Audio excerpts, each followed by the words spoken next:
नमस्ते, मैं आपकी होस्ट डॉक्टर माला कामदार। आज हम बात करने जा रहे हैं हेपेटाइटिस के बारे में। हर साल 28 जुलाई वर्ल्ड हेपेटाइटिस डे सेलिब्रेट किया जाता है। आज हमारे साथ है डॉक्टर कौशल व्यास। सर, हमारे पॉडकास्ट में आपका हार्दिक स्वागत है। सर, हम सबसे पहले आपसे वो जानेंगे कि हेपेटाइटिस किस ऑर्गन का डिजीज है? हेपेटाइटिस का मतलब है लिवर का सूजन। को हिपेटो जो वर्ड है वो ग्रीक वर्ड है लिवर, और आइटिस मीन्स सूजन। तो लिवर का सूजन वो किसी भी कारण से हो सकता है और बहुत सारे कारण हैं। शायद हम सब कारण अभी इधर न डिस्कस नहीं भी करें, लेकिन उसका एक बेसिक मतलब है लिवर का सूजन। जनरल पब्लिक के लिए जो जॉन्डिस या तो पीलिया होता है उसको हम हेपेटाइटिस को और जॉन्डिस को दोनों को कंबाइन करते हैं कि भाई अगर लीवर का सूजन है तो यूजुअली जॉन्डिस के रूप में देखा जाता है, लेकिन ऐसा जरा भी जरूरी नहीं होता है। लेकिन अगर आम आदमी की बात करें तो उसको तभी मालूम पड़ता है कि उसको जब जॉन्डिस हो, आंखें पीली हो या पेशाब का कलर पीला होना शुरू हो जाए, तो उसको समझ में आता है कि मुझे कुछ लीवर की बीमारी है। तब जाके वो अगर रिपोर्ट कराता है तो हम हेपेटाइटिस का डायग्नोसिस रिपोर्ट से करते हैं। सर, जब भी कोई पर्सन जन्म लेता है तो तब से उसको ये कोई प्रॉब्लम होता है या कोई एक्वायर्ड डिजीज है ये? मैं वही बताया आपको कि बहुत सारे रीजन है इसके। तो बाय बर्थ भी हेपेटाइटिस होता है। By birth, on day of birth बहुत सारे बच्चों में पीलापन आंखों में दिखता है। कभी कभी ये हेपेटाइटिस नहीं होता है, ये ब्लड की मानी आरबीसी की विकृति होती है जिसकी वजह से आंखें पीली होती है, तो वो लीवर का रोग नहीं है। लेकिन जन्म से भी जो जन्मजात रोग होते हैं कुछ, उसमें कुछ दिनों में, कुछ हफ्तों में बच्चों को भी हेपेटाइटिस हो सकते हैं, लेकिन वो पूरा एक अलग विषय है जो शायद हमारा आज का ये न रहे, क्योंकि 28 जो हम जिसके लिए आज कर रहे हैं वो हेपेटाइटिस बेसिकली इन्फेक्टिव हेपेटाइटिस जो है, करेक्ट। जो इन्फेक्शन की वजह से जो हेपेटाइटिस होते हैं उसके लिए मनाया जाता है हर साल। सर, ये इन्फेक्शियस हेपेटाइटिस है, उसके कारण जो एडल्ट्स में है वो क्या हो सकते हैं? नहीं, वो कारण बच्चों में भी सेम है, एडल्ट्स में भी सेम है। इन्फेक्शियस जो हेपेटाइटिस है वो कॉमनली दो टाइप के इन्फेक्शन से हेपेटाइटिस होता है। एक हेपेटाइटिस ऐसा है कि जो जनरल इन्फेक्शन, कोई भी वायरल इन्फेक्शन हो, कोई भी बैक्टीरियल इन्फेक्शन हो जिसमें लीवर का इन्वॉल्वमेंट होता है, तो उसमें हेपेटाइटिस हो सकता है। लेकिन उसमें क्या है कि अगर रूटीन वायरस या रूटीन आपका बैक्टीरिया ट्रीट हो जाए तो आपका हेपेटाइटिस अपने आप चला जाएगा। दूसरे टाइप का जो हेपेटाइटिस है जिसके लिए ये 28th डेट फिक्स की हुई है, वो टाइप का जो हेपेटाइटिस है वो सिर्फ लीवर में ही लगता है। ये वायरस शरीर के किसी और ऑर्गन में नहीं जाता, ये वायरस सिर्फ और सिर्फ लीवर में ही जाता है, जिसका हमने नामकरण ऐसे किया है ए, बी, सी, डी है, लेकिन डी इतना कॉमन नहीं है इसलिए हम डी आज डिस्कस नहीं करेंगे। कॉमन है ए, बी, सी और ई। उसके उपरांत काफी सारे वायरसेस है जो कॉमन नहीं है, बहुत रेयर है, जो देखने को भी नहीं मिलते, इसलिए हम उसके रिपोर्ट भी नहीं करवाते इन जनरल। तो कॉमनली ये 4 वायरस है, उसका हम रूटीन में रिपोर्ट भी करवाते हैं, और रूटीन में 99.9% पेशेंट्स में ये 4 में से ही एक वायरस होता है। राइट। तो सर, ये वायरस आता कहाँ से? तो दो टाइप के उसके सोर्सेस है। एक वायरस जो आता है हेपेटाइटिस ए और हेपेटाइटिस ई, ये वाटरबॉर्न मानी पानी से, खाने से जो इन्फेक्शन लगता है उससे आता है, ए और ई। और बी और सी जो दो है वो है blood born. Blood born means blood से, ब्लड चढ़ाने से, जो इन्फेक्टेड पर्सन में यूज की हुई अगर कोई निडल है वो यूज किया है, खास करके अभी डॉक्टर्स को तो यूज नहीं करते, लेकिन जो जो आईवी ड्रग एब्यूजर्स रहते हैं, जो ये ड्रग्स लेते हैं, वो लोग शेयरिंग करते हैं एक ही सुई का, वो सब में ये जाता है, कॉमन है।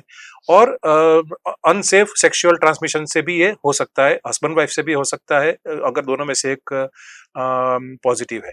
और इंडिया में सबसे कॉमन है मदर टू चाइल्ड ट्रांसमिशन, कि मदर अगर ये इन्फेक्शन से संक्रमित है at time of child birth, तो वो चाइल्ड को ट्रांसमिट करती है। प्रॉब्लम ऐसा है कि चाइल्ड को मालूम नहीं पड़ता है until age of 20 or 30। शरीर में रहता है ये वायरस, हेपेटाइटिस बी और सी की बात कर रहा हूँ। करेक्ट। तो वो वायरस शरीर में रहता है, मालूम नहीं पड़ता है, और जब उम्र बड़ी हो जाती है तब कोई ना कोई रीजन से अगर रिपोर्ट करवाते हैं या कोई ना कोई तकलीफ होती है तब मालूम पड़ता है कि वायरस है। तब तक तो 20-30 साल हो गए हैं ये वायरस को अपने शरीर में। तो ये कॉमन ट्रांसमिशन मोड्स बोलते हैं जिसको, वो है कि जिससे ये वायरस दूसरे लोगों से हम में आ सकता है। राइट। तो सर आप दोनों तरीके के जो वायरसेस है, जो ब्लड बोर्न है और एक जो है वो वाटर से आते हैं, तो पहले हम वाटर वाले हेपेटाइटिस की बात करें तो उसको हम प्रिवेंट कैसे करें? ये पता ज्यादा कैसे चले कि पानी में ये वायरस है? नहीं, वो तो पता नहीं चलेगा, लेकिन ओवरऑल पानी पूरी पूरी इंडिया खाती है। और 90% पानी पूरी लोग रास्ते पे ही खाते हैं, तो सबको मालूम है कि जो खुली चीज होती है उससे कोई ना कोई इन्फेक्शन लगता है। तो ये जो वायरस है वो खुली चीजों से खाने से, या तो जो पानी जो रहता है, खास करके पानी जो बिना उबाला हुआ पानी कोई यूज करता है, और वो पानी का जो सोर्स है वो अगर सही नहीं है तो ये वायरस लगने की समस्या बहुत कॉमन है। इसलिए ये वायरस हेपेटाइटिस ए और ई सिर्फ पेशेंट्स में एक में नहीं होता, पूरी लोकालिटी में होता है, और पूरे कभी कभी पूरे एरिया में होता है, पूरे पूरे शहर में होता है। कभी कभी वो रेयरली ऐसे हेपेटाइटिस आउटब्रेक्स निकलते हैं कि पूरा का पूरा शहर वो वायरस से संक्रमित होता है। तो हेपेटाइटिस ए और ई ये वाटरबॉर्न जो है, ये खुला खाने से, या तो जो पानी का सोर्स सही नहीं है उससे होते हैं। तो जो ये खास जरूरी है हमारे लिए अभी कि खास करके बच्चों में ये प्रकार का जो पानी या खाना जो खुला होता है या अनसेफ फूड जिसको बोलते हैं हम, वो ना दे। तो ये कॉमनेस्ट रीजन एक हेपेटाइटिस ए और ई का है। डिफरेंस एक ही है कि हेपेटाइटिस ए यूजुअली बच्चों में होता है और हेपेटाइटिस ई यूजुअली एडल्ट्स में होता है। ये 80-90% का रूल है, 10-20% में दोनों में जा सकता है। प्रॉब्लम ऐसा है कि हेपेटाइटिस ए अगर बच्चे में नहीं हुआ और सिर्फ एडल्टहुड में हुआ, अगर आपकी उम्र 20 साल से प्लस हो गई और हेपेटाइटिस ए हुआ, तो ये वायरस आपको बच्चों में जितना इजीली निकल जाता है वो निकलेगा नहीं, तो वो सीवियर फॉर्म में आएगा। तो इसलिए अगर आपको जॉन्डिस है, अगर आपको हेपेटाइटिस है, तो ये वायरस का टाइपिंग कराना, रिपोर्ट करना जरूरी इसलिए बन जाता है कि कौन से टाइप का है। एडल्ट में अगर हेपेटाइटिस ए है तो वो ज्यादा डेंजरस है। हेपेटाइटिस ई यूजुअली बच्चों में नहीं होता है, लेकिन अगर होता है तो वो हेपेटाइटिस ए की जैसे ही जल्दी से निकल जाता है। लेकिन हेपेटाइटिस ई अगर प्रेगनेंसी में होता है, खास करके लास्ट 3 मंथ्स ऑफ प्रेगनेंसी, तो 20% प्रेगनेंसी में कॉम्प्लिकेशंस आते हैं, बहुत ही ज्यादा हो गए। 20% कॉम्प्लिकेशन रेट यूजुअली, अगर आप भारत का पॉपुलेशन देख लो, भारत की रोज की प्रेगनेंसी का रेट देख लो, तो 20% पॉपुलेशन को अगर कॉम्प्लिकेशन आता है हेपेटाइटिस ई से, वो तो बहुत ही ज्यादा वो कॉम्प्लिकेशन हो जाता है। तो वो प्रेगनेंसी में hepatitis E is very dangerous, तो उसको प्रिवेंट करना बहुत जरूरी है। तो इसलिए प्रेगनेंसी में खास करके खाने पीने में ध्यान रखने का जो बोल रहे हैं, ये एक कारण ये भी है। 99% केसेस में जो एक्यूट हेपेटाइटिस होता है वो बिना कॉम्प्लिकेशन के, बिना दवाई के, मैं डॉक्टर हूं फिर भी आपको ऐसा बोलूंगा कि बिना दवाई के अपने आप अपनी बॉडी की इम्यूनिटी से पास हो जाता है। तो जो भी दवाई करते हैं डॉक्टर्स या आपके जो जनरल प्रैक्टिशनर रहेंगे या जो भी लीवर के स्पेशलिस्ट रहेंगे, वो जो हेपेटाइटिस ए और ई की दवाई करते हैं वो सिम्टोमेटिक ट्रीटमेंट बोलते हैं। सिम्टोमेटिक मींस क्या, अगर आपको वॉमिटिंग हो रही है तो वॉमिटिंग की दवाई, अगर आपको पेट में दर्द हो रहा है पेट के दर्द की दवाई, बुखार आ रहा है बुखार की दवाई, जल्दी से जॉन्डिस ठीक हो जाए, जल्दी से हेपेटाइटिस चला जाए बॉडी से, ऐसी कोई दवाई नहीं होती, कोई दवाई नहीं होती। ये कोई दवाई का मतलब है कि कोई दवाई नहीं।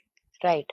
और खाने पीने का इसमें बहुत एक मिथ चल रही है कि अगर आप ग्लूकोज पीते हो तो जल्दी जॉन्डिस ठीक होगा, नहीं होता।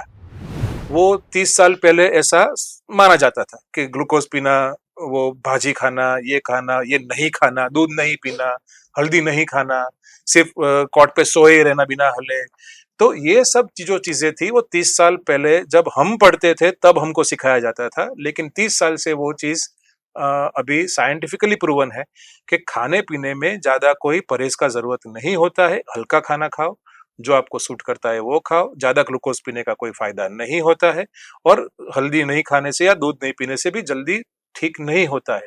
आपकी इम्यूनिटी जितनी अच्छी है उतना जल्दी आप ये वायरस को निकालोगे। बहुत सिंपल। उसमें टाइम फ्रेम क्या होगा सर? हाँ, यूजुअली कोई भी हेपेटाइटिस होता है, खास करके हेपेटाइटिस ए और ई, ई एवरेज टाइम फ्रेम 4 से 8 वीक का, माने 1 से 2 महीने का रहता है। उसमें क्या होता है, अगर आप रिपोर्ट कराते हो तो पहले आपका एसजीपीटी बहुत ज्यादा जाता है, फिर वो एसजीपीटी धीरे धीरे कम होना शुरू होता है। जब एसजीपीटी धीरे धीरे कम होना शुरू होता है तब आपकी आंखें पीली होना शुरू हो जाती है। तो हम ऐसा बोलते हैं इस प्रकार के जॉन्डिस में कि यूजुअली जो थर्ड डॉक्टर है ना उससे आपको ठीक होगा, क्योंकि पेशेंट को क्या लगता है कि ये डॉक्टर ने तो मुझे दवाई दी, बोतल चढ़ाई, लेकिन मेरी तो पीली आंखें हो गई, हो गई। तो दवाई से तो मुझे कोई फायदा नहीं हुआ, तकलीफ और बढ़ गई, तो डॉक्टर बदलते हैं। तो यूजुअली आफ्टर 1.5 मंथ आपका थर्ड डॉक्टर का नंबर आ जाएगा, तब तक आपको ठीक हो जाएगा। करेक्ट। आपका बॉडी आपको ठीक करेगा। तो ये यूजुअल है। आपको कॉम्प्लिकेशन ना हो उसके लिए रिपोर्ट करानी है, आपको कॉम्प्लिकेशन ना हो उसके लिए आपको डॉक्टर के पास जाके बार बार चेक कराना है। खास करके 2 चीज आपको ध्यान रखनी है कॉम्प्लिकेशन में। वॉमिटिंग नहीं होनी चाहिए। डाइट आपका एवरेज डाइट जो आप रूटीन खाते हो वो कैलोरी आपकी पूरी जानी चाहिए, और रोज के रोज स्टूल पास होना चाहिए। काफी सारे पेशेंट खाना बंद कर देते हैं, खाना बंद कर देते हैं, फिर स्टूल पास नहीं होता, तो उनको ऐसा लगता है कि खाना नहीं खा रहे हैं इसलिए स्टूल पास नहीं होता। ये पेशेंट में ये वाले हेपेटाइटिस के कॉम्प्लिकेशन होने के चांसेस बहुत बढ़ जाते हैं, जिसको दिमाग पे चढ़ जाता है पीलिया ऐसा बोलते हैं। माने पेशेंट बेहोश हो सकता है, पेशेंट का लीवर फेल हो सकता है, वो जो सब चीजें होती है, ये कॉन्स्टिपेशन और वॉमिटिंग, ये 2 चीज फर्स्ट आप पकड़ लेते हो कि ये भाई होना शुरू हुआ तो ये चांसेस बढ़ जाएंगे। तो वो आप प्रिवेंट करो, वो आप ध्यान रखो कि ये सब नहीं हो रहा है।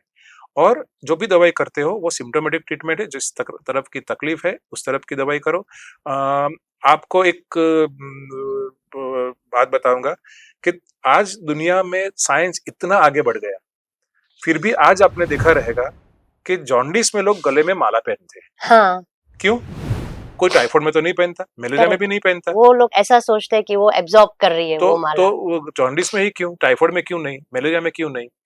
क्योंकि जॉन्डिस की ट्रीटमेंट नहीं है, वो सबको मालूम है, हमें भी मालूम है, हमारे पुरखों को भी मालूम था, सालों से मालूम है कि ये जो वायरस है, वायरस की ट्रीटमेंट नहीं है। वो गांठें बनाते हैं, ऐसी बनाते हैं कि आप गले में पहनोगे तो 1.5 महीने के आपकी जो गांठें रहेगी वो आपकी नाभि तक आ जाएगी।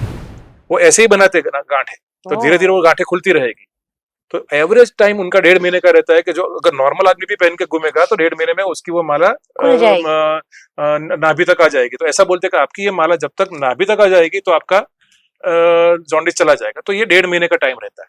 तो ये सब जो टोटके जिसको बोलते हैं, तो जॉन्डिस में ही क्यों है कि सबको मालूम है कि इसका कोई ट्रीटमेंट ऑफिशियल नहीं है। ये हेपेटाइटिस ए और ई की बात कर रहा हूं जो अनकॉम्प्लिकेटेड है। जो कॉम्प्लिकेशन होता है तो उसके बहुत सारे ट्रीटमेंट अवेलेबल है, उसकी बहुत सारी दवाइयां भी है और उससे बहुत सारे अच्छे रिस्पॉन्स भी आते हैं। ये जो अनकॉम्प्लिकेटेड होते हैं, जिसको पेशेंट को कोई तकलीफ दूसरी नहीं होती है, ये हम इसकी बात कर रहे हैं कि जिसमें ट्रीटमेंट का जरूरत नहीं। तो ये जो 1-1.5 महीना है सर, वो घर में होके रहना पड़ेगा कि हॉस्पिटल में एडमिट?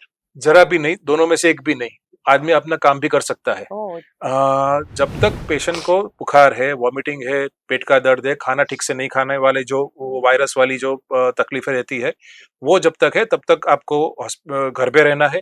हॉस्पिटलाइज होने की जरूरत तब पड़ती है जब आप खाना खा ही नहीं सकते, वॉमिटिंग बहुत ज्यादा है, बुखार है, तो बोतल चढ़ाने के लिए या तो इंजेक्शंस देने के लिए आपको हॉस्पिटल्स में जाना पड़ता है। अदरवाइज हर बार हर एक वायरल इन्फेक्शन में आपको हॉस्पिटलाइज नहीं करते हैं। जो कॉम्प्लिकेशन होने के चांसेस बनते हैं, या तो ऑलरेडी कॉम्प्लिकेशन के साथ आप आए हो, आपके रिपोर्ट में ऐसा है कि कॉम्प्लिकेशन ऑलरेडी है आपको, या तो रिपोर्ट में ऐसा आ रहा है कि आपको कॉम्प्लिकेशन आगे जाके होने के चांसेस है, तब आपको हॉस्पिटलाइज करते हैं। बाद में आप घर पे जाके थोड़ा सा आराम कर सकते हो, खाना पीना ठीक से खा के। अगर आपका एक बार जो डाउनवर्ड ट्रेंड बोलते हैं, मानी आपके जो रिपोर्ट से एक बार नीचे जाना शुरू कर दे, बाद में ऐसा जरूरी नहीं है कि आप घर पे ही रहो, लेकिन आपकी इम्यूनिटी कम रहेगी। तो ऐसी जगहों पे नहीं जाना है, ऐसा खाना नहीं खाना है जिसमें फिर से आपको दूसरा इन्फेक्शन, जिसको हम सुपर इन्फेक्शन बोलते हैं, वो नहीं लग जाए। इसलिए वो सब आपको ध्यान रखना है, अदरवाइज सब काम कर सकते हो। सो ए और ई हर एक एज में होगा, यानी ए ज्यादा बच्चों में होगा और ई ज्यादा एडल्ट में होगा इन जनरल। और कोई सीजन है सर, पर्टिकुलर सीजन में जब जो चेंज ऑफ सीजन होती है उसमें सबसे ज्यादा होती है। मार्च है, अभी ये सीजन आई, वो सब सीजन में सबसे ज्यादा होती है कि तब आपका जो फूड होता है वो फर्मेंट होने का, फूड में ये सब प्रकार के वायरस लगने का ज्यादा चांसेस रहते हैं। लेकिन अभी ऐसा नहीं देखा गया है, क्योंकि अभी फॉर सम रीजन ये हमारा जो पूरा कल्चर चेंज हो रहा है शायद, उससे हमारा जो ये इन्फेक्शन का टाइम पीरियड है वो भी चेंज हो रहा है। हम सबसे हेल्दी सीजन जो बोलते हैं पेट के लिए वो है जनवरी फरवरी या तो दिसंबर जनवरी। Right right. उसमें भी हमने ये वायरसेस कॉमनली देखे हैं। ओह अभी वो सब थोड़ा सा चेंज हो रहा है, लेकिन इन जनरल जो चेंज ऑफ सीजन्स होती है तब ओवरऑल ज्यादा चांसेस रहते हैं। तो सर आपके कैरियर में ऐसा आपने देखा है कि ये जो अभी number of people who are affected by hepatitis especially A and E is increasing day by day? नहीं, ANE इतना इंक्रीजिंग नहीं हो रहा है। द रीजन इज इंडिया का ओवरऑल जो पानी का, खाने का जो क्वालिटी है वो पहले से अभी चेंज हो रहा है। करेक्ट। तो जो पहले एक जमाने में कुएं से पानी भरते थे, वो कुएं का जो पानी था that was very common for hepatitis A and E, क्योंकि एक ही सोर्स में से पूरा गांव पानी पीता था। अभी ऐसा नहीं है, कुआं जो भी रहता है वो भी ढका हुआ रहता है। तो ये फीको ओरल बोलते हैं, मानी जो इन्फेक्टेड पर्सन रहता है उसके स्टूल से ये वायरस जो अगर पानी में जाएगा और वो पानी अगर पीने में आएगा तब जाकर आपका ये वायरस लगेगा।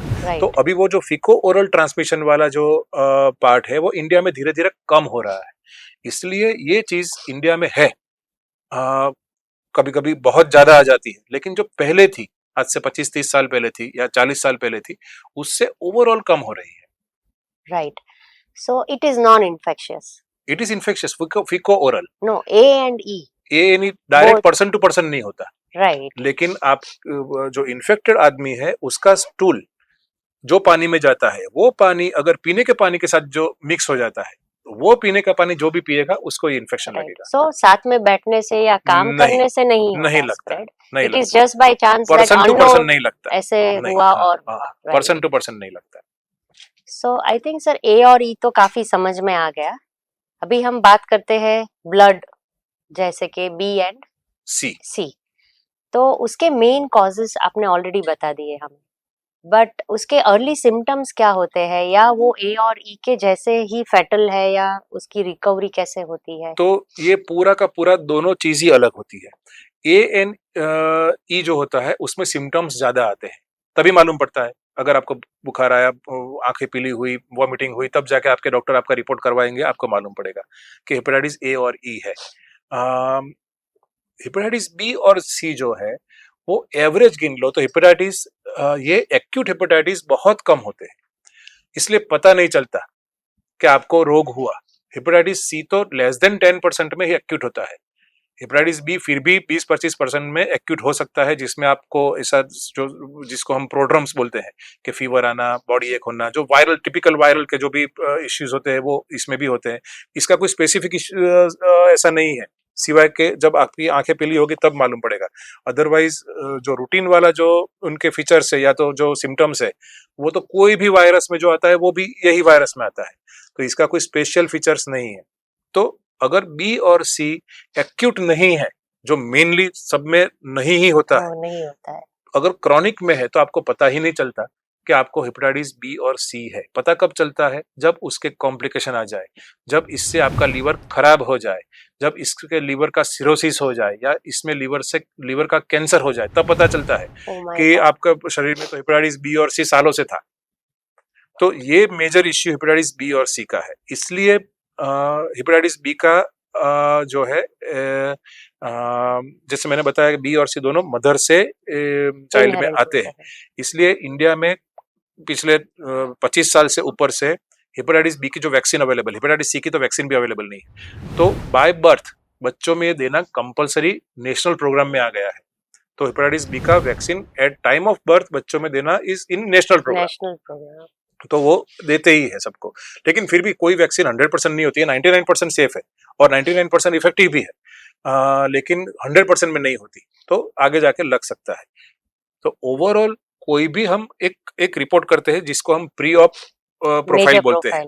प्री ऑप प्रोफाइल मीन्स क्या कि ऑपरेशन के पहले आपका एक प्रोफाइल करते हैं कि ये जानो वो जानो कि आपको डायबिटीज नहीं, आपका हीमोग्लोबिन कैसा है। तो उसमें ये 2 वायरस कंपलसरी हो गए अभी सालों से, कि आपको मालूम नहीं है, लेकिन अगर आपको ये वायरस है तो आगे जाके आपको ये वायरस से होने वाली जो तकलीफ है उससे भी बचा जा सकता है, और ऑपरेशन के दरमियान ध्यान रखा जा सकता है कि ये वायरस सर्जन को लगे नहीं, करेक्ट। सर्जिकल टीम को लगे नहीं।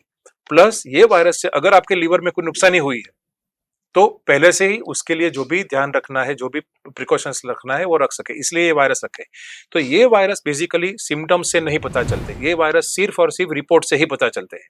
इसलिए जनरल बॉडी चेकअप जो करवाते हैं उसमें भी यूजुअली ये वायरस आ जाते हैं। HIV, HBsAg और HCV, ये 3 वायरस का इन जनरल कोई भी बॉडी चेकअप आप करवाते हो उसमें ये कॉम्बो रहता ही है, क्योंकि ये वायरस को आपको हमेशा सिम्टम्स नहीं आते। तो ये वायरस इसलिए ज्यादा डेंजरस है राइट। कि पता ही नहीं है आपको कि आपको है वायरस। भारत देश में ऐसा एक स्टडी हुआ है कि जनरल पॉपुलेशन में एवरेज, अलग अलग स्टेट्स के अलग अलग डेटा है, बट एवरेज देख लो पूरे कंट्री का, तो पूरे कंट्री में 0.7% हेपेटाइटिस सी और 5% हेपेटाइटिस बी, ये मैं एवरेज मोटा मोटा बता रहा हूँ आपको, एग्जैक्ट परसेंटेज हर एक स्टेट का अलग है। इतने लोग हेपेटाइटिस सी से 0.7 और हेपेटाइटिस बी से 5% इंडियंस दे आर इन्फेक्टेड।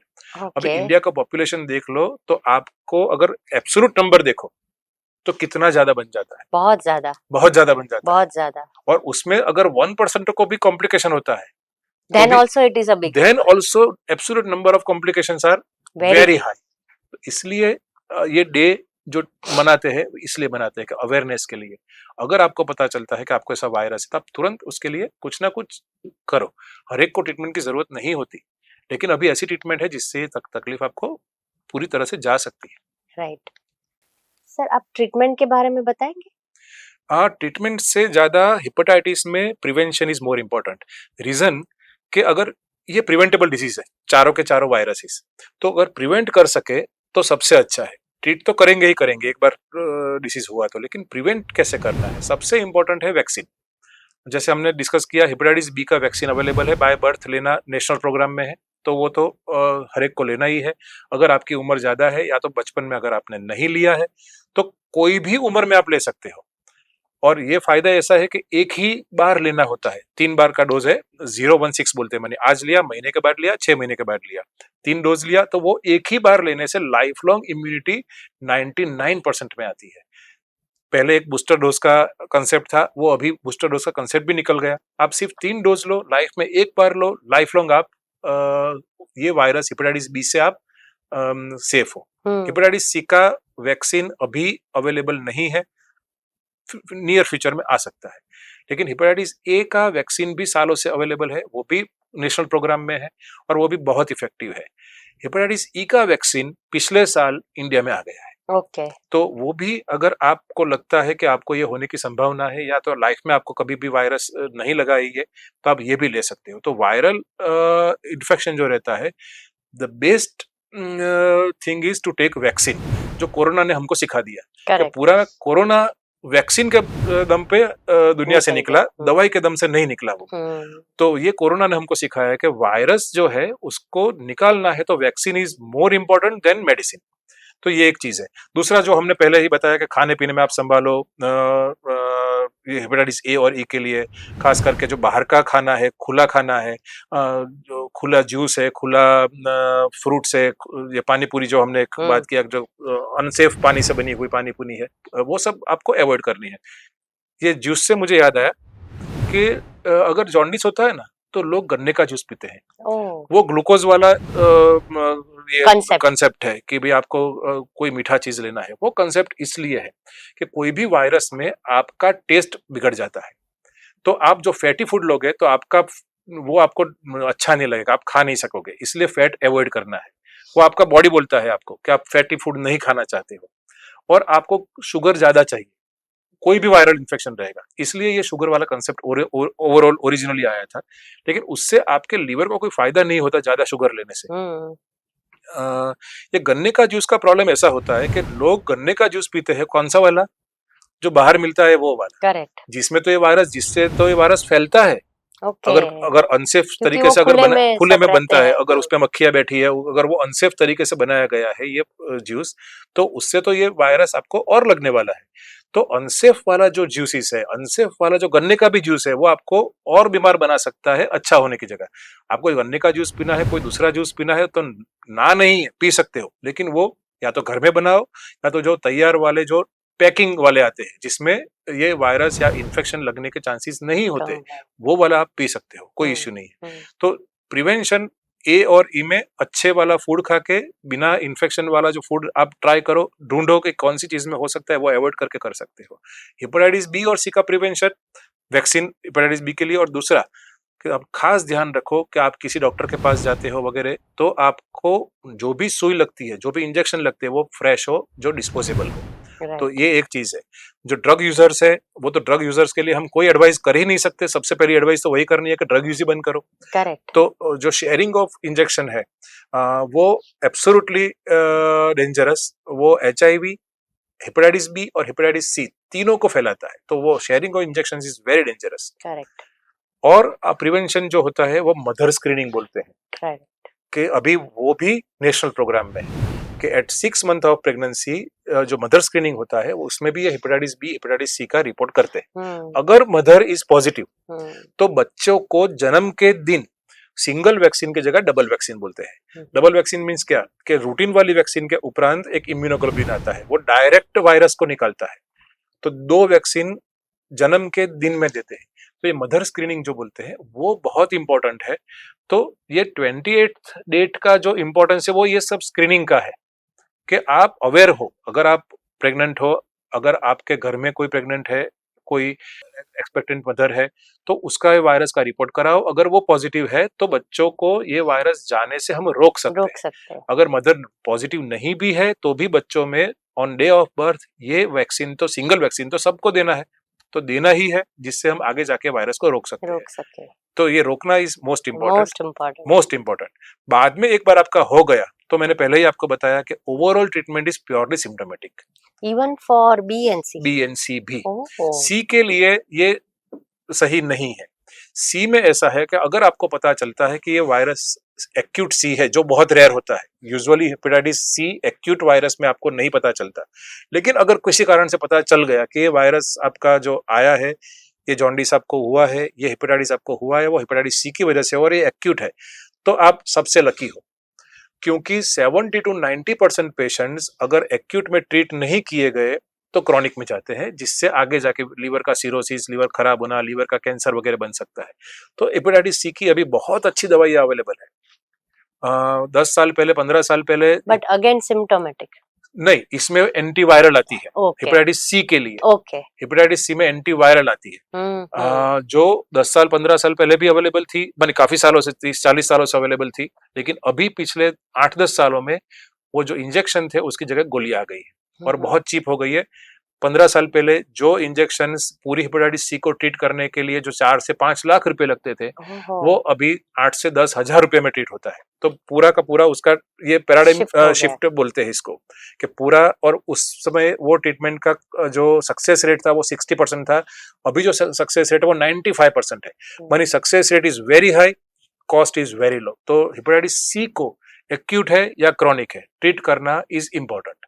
बाकी की जो भी वायरसेस है उसको सिम्टोमेटिक ट्रीटमेंट देते हैं, क्योंकि हेपेटाइटिस बी में भी एक्यूट इन्फेक्शन में 95 to 98% अपने आप बॉडी ही निकाल देती है।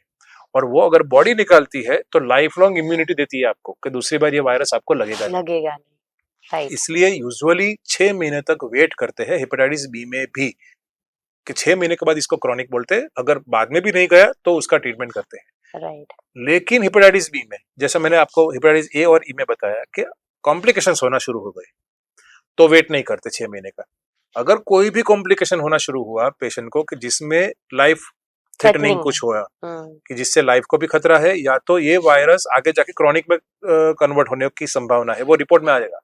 वो देखने से नहीं पता चलेगा, वो रिपोर्ट करने से पता चलेगा कि ये पेशेंट में कॉम्प्लिकेशन होने की संभावना है, अभी ऑलरेडी कॉम्प्लिकेशन हो गए हैं, या तो इसको आगे जाके ये क्रॉनिक में कन्वर्ट होने वाला है। अगर ये पता चला तो एक्यूट में भी वायरस को हेपेटाइटिस बी में ट्रीटमेंट करके, एंटीवायरल स्पेसिफिक ट्रीटमेंट करके वायरस को निकाल सकते हैं और कॉम्प्लिकेशन से बच सकते हैं। राइट। अदरवाइज फिर जो भी ट्रीटमेंट रहती है वो प्योर सिम्टोमेटिक रहती है। खास करके जो ट्रीटमेंट रहती है वो जिसको बोलते हैं फुलमिनेंट हेपेटाइटिस। फुलमिनेंट हेपेटाइटिस का मतलब है कि लीवर अभी काम करना बंद हो रहा है, लीवर अभी धीरे धीरे फेल हो रहा है आपका। हम्म, तो उसमें जो भी सिम्टम्स आते हैं उसमें पीलिया तो बढ़ेगा ही, लेकिन ब्रेन पे इफेक्ट आना शुरू होता है, किडनी पे इफेक्ट आना शुरू होता है, आदमी बेहोश हो सकता है, पाँव में सूजन आ सकती है, पेट में पानी भर सकता है, ये सब जो कॉम्प्लिकेशन आना शुरू होता है, तो ये सीरियस कंडीशन है। और अगर इसको एग्रेसिवली ट्रीट नहीं किया तो बिना ट्रीटमेंट के 90% लोग इसमें से बाहर नहीं आते, उनको जान का खतरा रहता है। 90%, सिर्फ 10 लोग बचते हैं, 90% लोग नहीं बचते अगर ये कॉम्प्लिकेशन हो गया और ट्रीटमेंट ठीक से नहीं किया। अभी हमारे पास लीवर ट्रांसप्लांट तक की फैसिलिटी है कि अगर कंडीशन ऐसी खराब हो गई कि ये लीवर दवाई से वापस नहीं आने वाला, ठीक नहीं होने वाला, तो लीवर ट्रांसप्लांट करके लीवर को बचाया जा सकता है। माने ट्रीटमेंट का जो आज से 15 साल पहले या 20 साल पहले जो कंसेप्ट था, जो अवेलेबिलिटी थी, उससे अभी बहुत ही ज्यादा ट्रीटमेंट अवेलेबल है हेपेटाइटिस के लिए, हेपेटाइटिस के कॉम्प्लिकेशंस के लिए और हेपेटाइटिस के एडवांस कॉम्प्लिकेशन के लिए। और वो सब अवेलेबल है और पहले से रीजनेबल रेट पे अवेलेबल है और कॉमनली अवेलेबल हो गया अभी। सर आपने ये सारे टाइप्स बताए, सबसे घातक कौन सा है हेपेटाइटिस हेपेटाइटिस? सी को सबसे घातक बोलते हैं क्योंकि वो एक बार आपके शरीर में आता है तो बिना आपको नुकसान किए जाता नहीं है। 90% केस में हेपेटाइटिस बी का भी ऐसा है कि वो नुकसान करता है लेकिन 90% में नहीं करता, वो 10-20% में करता है, बाकी को बॉडी में रहता है, नुकसान नहीं भी करता है। मानी उसको कैरियर स्टेट पहले बोलते थे, अभी उसको लो रेप्लिकेशन फेज बोलते हैं। जो कैरियर मीन्स के आपके शरीर में आप कैरियर हो वो वायरस के, लेकिन आपको डिसीज नहीं। हेपेटाइटिस सी में वो कैरियर का कंसेप्ट नहीं है। हेपेटाइटिस सी में जो अगर हेपेटाइटिस सी आपको है तो आपको वो रोग होने ही वाला है। और ये हेपेटाइटिस बी और हेपेटाइटिस सी दोनों क्रॉनिक में जाते हैं, हेपेटाइटिस ए और ई क्रॉनिक में नहीं जाते। करेक्ट। तो हेपेटाइटिस सी और बी डी डी भी एक वायरस है जो हेपेटाइटिस बी के साथ होता है, वो भी क्रॉनिक में जाता है। और तीसरा ये हेपेटाइटिस सी है, अगर क्रॉनिक में गया जिसका टाइम फ्रेम हम 6 महीने का लगता है कि 6 महीने तक अगर ये वायरस आपके शरीर से नहीं निकला तो उसको क्रॉनिक बोलते हैं। तो जो क्रॉनिक वाला है वो सबसे ज्यादा डेंजरस होता है, हेपेटाइटिस बी और सी दोनों। और दोनों में आपको ये लीवर का सिरोसिस बोलते हैं, माने लीवर छोटा होना, लीवर खराब होना, लीवर फेल होना और लीवर में कैंसर होना, ये कॉमन है। ओवरऑल देखा जाए तो लीवर में कैंसर होने जो के वाले जो पेशेंट रहते हैं उसमें से एवरेज 80% पेशेंट्स हेपेटाइटिस बी और सी के रहते हैं। तो हेपेटाइटिस बी और C is more dangerous, C is more dangerous क्योंकि उसमें वो क्रॉनिक में कैरियर स्टेट नहीं रहता, करेक्ट। कुछ ना कुछ प्रॉब्लम करेगा। फायदा यह है कि आपके पास बहुत अच्छी ट्रीटमेंट है, ट्रीटमेंट करो 3 या 6 महीने की, आपका वायरस निकल जाएगा। बी में जो ट्रीटमेंट है वो गोली आती है, गोली खानी पड़ती है, लेकिन वो for all practical purposes life long है। वो गोली ऐसे 3 महीने 6 महीने वाला कोर्स नहीं है, एक बार ठीक हो गया तो भी आपको वो गोली खानी ही है। आज के दिन में तो ऐसी ही गोली अवेलेबल है, इन नियर फ्यूचर उसमें भी ऐसी दवाइयां आने वाली है कि जिससे आपको वो फाइनाइट ट्रीटमेंट बोलते हैं कि थोड़े टाइम के लिए दवाई किया, वायरस निकल गया। हेपेटाइटिस बी में आज ऐसी दवाई नहीं अवेलेबल है, अभी तो ऐसी दवाई है कि जो आप खाओ, वायरस कंट्रोल में रखो तो आपको वायरस का नुकसान नहीं होगा। तो वो जो स्टेटमेंट है कि हेपेटाइटिस एक साइलेंट किलर है, आज वर्ल्ड में सबसे ज्यादा वो इशू है, is mainly indicating towards BNC क्योंकि वो आपको पता नहीं लगने देता कि आपके शरीर में वो वायरस है, अनलेस कोई सिम्टम्स ही नहीं सिम्टम्स पता ही नहीं चले। होता है। इसीलिए जो प्री ऑपरेटिव आप बोल रहे वो हो सबको या फिर कराते हैं, हेल्थ चेकअप में भी चेकअप वो में एक वो पार्ट पार्ट होता है, होता है के कराते हैं, राइट, ताकि पहले ही हम उसको पकड़ पकड़ पाए। ले। राइट। सो थोड़े मिथ्स के बारे में सर बताएंगे आप, जनरल मिथ्स हेपेटाइटिस हाँ, के बारे में? हमारा जो अभी तो शायद वो नहीं है, लेकिन बहुत साल पहले जब मैं 40 साल पहले मैं जब सेकंड एमबीबीएस में था तो हमारी एक फार्माकोलॉजी की टेक्स्ट बुक आती थी, उसमें ऐसा लिखा था कि जो रोग की कोई दवाई नहीं होती है ना, उसकी 100 दवाई होती है।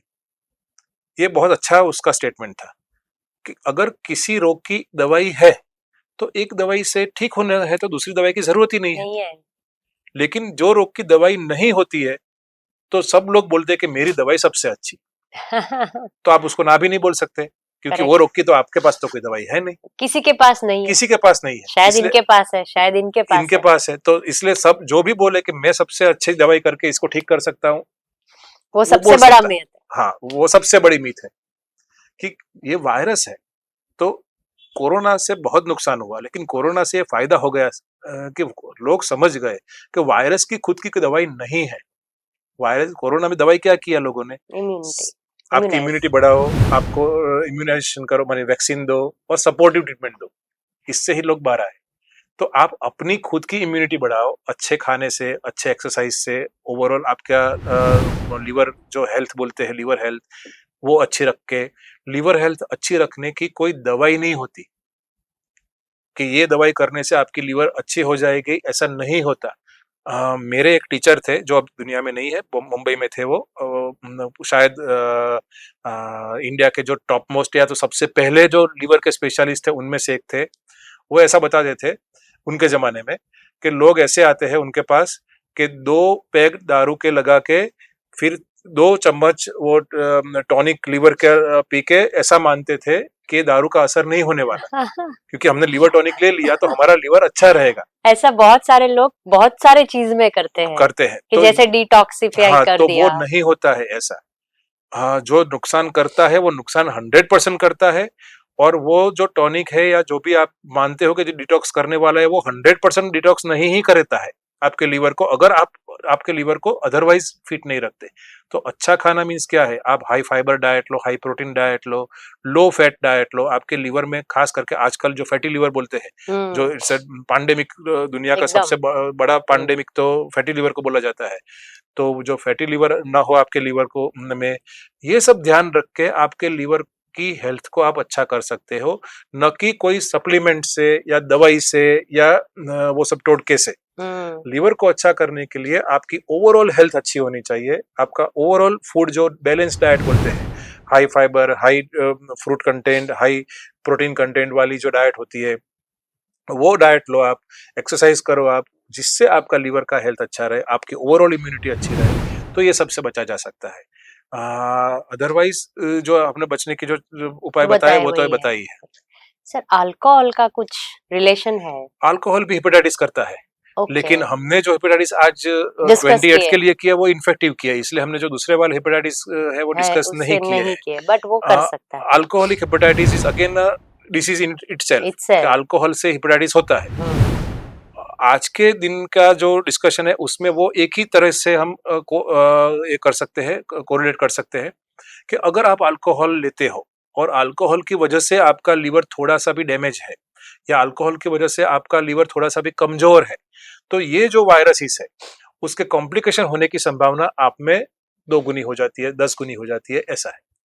तो क्योंकि एक रोग नहीं है, आपको 2 रोग हो गए, एक ये वायरस भी हो गया और एक अल्कोहल की वजह से भी आपका लीवर में सूजन आ गई, तो 2 हेपेटाइटिस इकट्ठे होके प्लस नहीं करते, गुनाकार करते हैं। करेक्ट। तो आपका और कॉम्प्लिकेशन बढ़ने के चांसेस और लीवर जल्दी खराब होने के चांसेस बढ़ जाते हैं।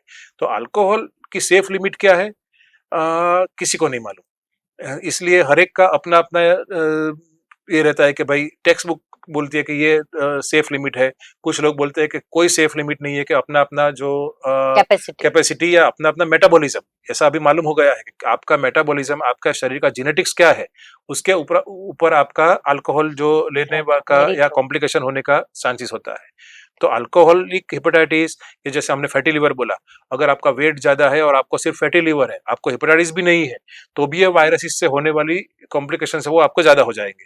तो ओवरऑल आपको आपके लीवर को फिट रख के आपके ये वायरस की कॉम्प्लिकेशन से उससे बच सकते हो। मैंने एक आर्टिकल पढ़ा था सर, जहाँ पे एक क्वेश्चन था कि how much of the alcohol is safe, और वो पूरे आर्टिकल में it is a recent research which actually showed that no amount of it's nil is safe. Overall इसलिए ऐसा बोला जाता है कि अल्कोहल को आप कोई भी अमाउंट पे कंट्रोल नहीं कर सकते। एक बार शुरू हुआ तो शुरू हुआ, वो इसलिए अल्कोहल का अमाउंट को ओवरऑल सेफ नहीं बोलते। ओवरऑल ऐसा माना जाता है कि less than 30 gram in female and less than 60 gram in male per week is considered safe. लेकिन ये रहता नहीं है, may be used in medicine somewhere. हाँ, और ये जो लिमिट है वो कभी भी रहती नहीं है। एक बार शुरू हुआ है तो लिमिट नहीं मालूम पड़ता, इसलिए alcohol is unsafe. Right. So sir, अभी हम जैसे कर रहे हैं ये पॉडकास्ट, हमें कुछ ऑडियंस से क्वेश्चंस आए हैं। सबसे पहला क्वेश्चन वो है कि लोग ऐसा मानते हैं कि जितना बाहर का खाओगे, जितना स्ट्रीट फूड खाओगे आपकी इम्यूनिटी बेटर होगी, पर आपने आज तो पूरा उल्टा ही बोल दिया नहीं कि नहीं, वो इम्यूनिटी की बात नहीं है, वो इन्फेक्शन की बात की हमने। करेक्ट। इम्यूनिटी आपकी बढ़ सकती है अगर आप बार बार बाहर का खाते हो। जैसे वो अगर सिंपल एग्जांपल दे तो हम अगर बाहर का खाते हैं तो इतना ज्यादा प्रॉब्लम नहीं आते। हमारे जो रिलेटिव्स यूएस यूके से आते हैं वो थोड़ा सा भी बाहर का खा लेते हैं उनको तुरंत तकलीफ हो जाती है। लेकिन वो कौन से वाले इन्फेक्शन के लिए? वो रूटीन वाला जो बैक्टीरियल इन्फेक्शन रहता है जो आपकी सिर्फ पेट बिगाड़ता है, वो वाले बैक्टीरिया का इम्यूनिटी आपको डेवलप होता है। ये जो है वो वायरल है, ये जो है वो वायरस है, उसका इम्यूनिटी बाहर का खाने से आपका नहीं बढ़ता है। ये वायरस अगर आपको लगा तो आपको इन्फेक्शन होके आपको डिसीज ही होने वाला है। इससे आपका वायरल इम्यूनिटी नहीं बढ़ता। और कब आपको इन्फेक्शन लग जाएगा, कब आपका इम्यूनिटी बढ़ेगा, उसका इसमें कोई रिलेशन नहीं है। वो जो आप बता रहे हो लोग का बात जो है वो सही ये कोरिलेशन में है कि हम इंडियंस जो है वो कैसा भी खाना खा ले सबको तकलीफ नहीं होती। लेकिन अगर कोई हमारे रिलेटिव्स बाहर से आते हैं आउट ऑफ इंडिया से, वो थोड़ा सा भी खाना बाहर का खा लेते हैं तो उनको तुरंत तकलीफ होती है। वो बैक्टीरियल इन्फेक्शन है, वो ये वाला वायरस नहीं है, तो इसके साथ वो कोरिलेट करना ठीक नहीं है। But otherwise sometimes it may happen कि शायद उसमें आया, शायद वो शायद वाली बात है कि ये वायरस उसमें है और आपने वो खाया और आपके अंदर वो आया, तो आपकी इम्यूनिटी तो जैसी बढ़ेगी थी नहीं। वैसी ही थी। आपको इन्फेक्शन लग के आपकी बॉडी की इम्यूनिटी उसको निकाल देगी, वो बात अलग हो गई। लेकिन इससे इम्यूनिटी बढ़ेगी ऐसा नहीं। Very nicely answered sir, thank you. Sir ऐसा कोई फूड जो लीवर के लिए अच्छा हो, मोस्ट एडवाइजेबल हो? जैसे हमने आपको बताया कि हाई फाइबर और हाई प्रोटीन और लेस फैट, ये वाला जो भी एक फूड आइटम आपको नहीं बता सकता मैं, ये कोई ऐसे फूड आइटम नहीं है कि ये खाने से आपका लीवर अच्छा हो जाएगा, ऐसा नहीं होता। लेकिन ओवरऑल प्रोटीन ज्यादा लो, फैट कम करो, और जो जिसमें एंटीऑक्सीडेंट्स जो बोलते हैं वो फ्रूट्स और ग्रीन लीफी वेजिटेबल्स में बहुत ज्यादा रहते हैं। तो ये वाले जो फूड रहते हैं आपकी ओवरऑल लीवर और ओवरऑल बॉडी की इम्यूनिटी के लिए अच्छे। सर चाय अच्छी या कॉफी? ओवरऑल ये भी एक बहुत कंट्रोवर्शियल क्वेश्चन है। ओवरऑल ऐसा बोला गया है कि लीवर के लिए coffee is better, but both in very limited amount. वो जो अमाउंट वाला जो इश्यू है वो सबसे इम्पोर्टेंट है कि आप दिन में 15 बार कॉफी पी लो और बाद में बोलो कि मैंने तो इतना कॉफी पिया और मेरा लीवर तो खराब हुआ है, तो ऐसा नहीं होने वाला। आप लिमिटेड अमाउंट में, coffee is better than T, but T has very high antioxidants. तो ओवरऑल आपकी इम्यूनिटी बढ़ाने के लिए खास करके ग्रीन टी वो ज्यादा अच्छी है। Very nice sir. सर एक लीवर फंक्शन टेस्ट जो सभी को करवाना चाहिए, एसजीपीटी। एसजीपीटी एक रिपोर्ट है जो अगर एबनॉर्मल है तो इन जनरल आपको पता चल जाता है कि ये लीवर में कुछ ना कुछ प्रॉब्लम है। हर एक में नहीं होता है, लेकिन ये कॉमनेस्ट, आप अगर एक ही पूछ रहे हो तो यही।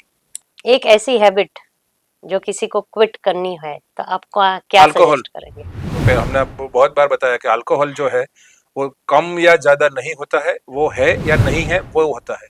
मन यस और नो है तो आपको वो क्विट करना ही है। करेक्ट।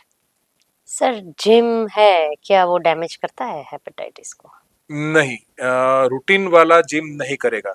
ओवर एक्सर्शन, अगर हेपेटाइटिस आपको है तो वैसे भी आपको नहीं करना है। और ओवर एक्सर्शन ओवरऑल आपके लीवर के लिए अच्छा नहीं होता है। वो आपका मसल्स अच्छा करता है, आपका लीवर को अच्छा नहीं करता है वो।